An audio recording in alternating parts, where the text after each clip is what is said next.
Our next presenter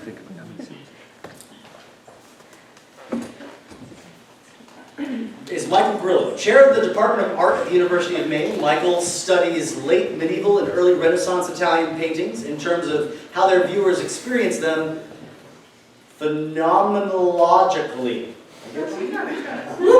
The topic which he'll graze in tonight's presentation.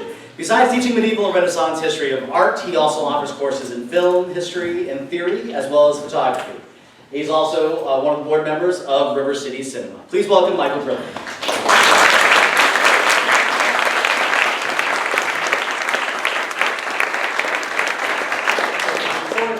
I'm at a disadvantage because history of art is when you put up 2 slides and you talk about it for about an hour. So we get into this. So this is going to be interesting. Give her one. Okay, so you're here, but you're also there. And I want to talk about our relationship with images and a certain amount of schizophrenia that we have, and yet how we also think of images as something which sort of works as memory, works as a marker, but always removes us from outside of it. So our relationship with, phenomenologically, how we experience and enter into photographs, really stems from what we think is largely the visual realm. Okay, so here's an image, a 4-point light off of Castine and Penobscot.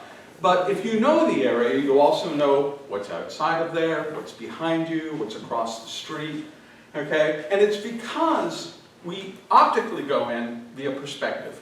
Perspective being a Renaissance ordering of images, and here you have a model of Dürer, which shows how you take an object and then you map it onto a 2-dimensional surface.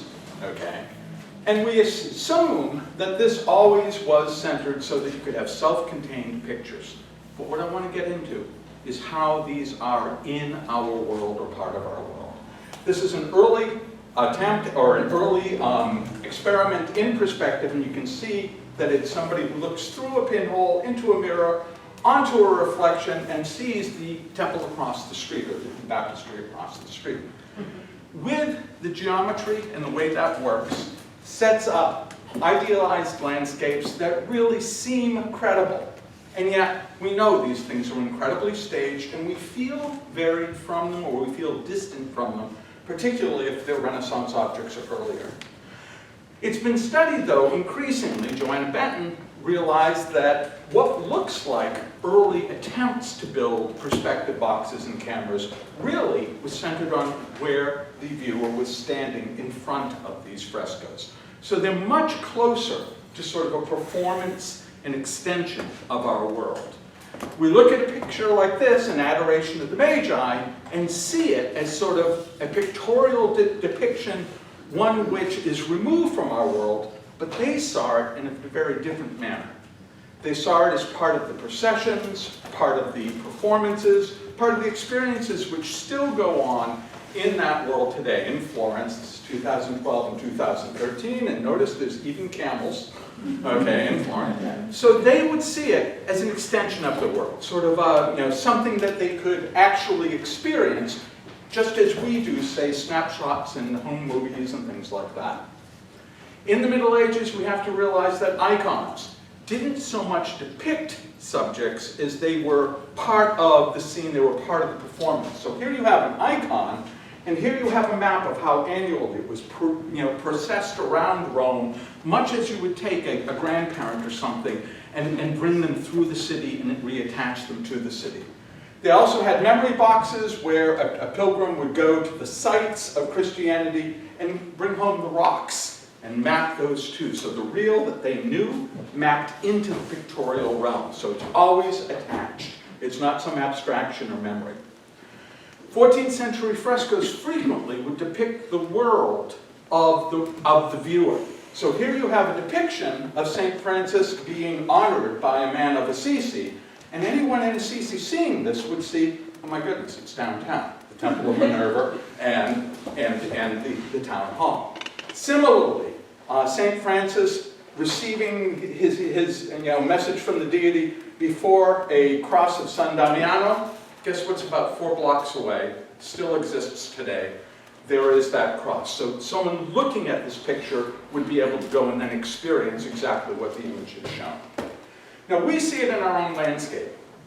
Okay, so Castine Harbor looks like any other Maine shop, but if you sail, or if you know Castine Harbor, you realize that yes, there's more information than just ships at sea. Okay?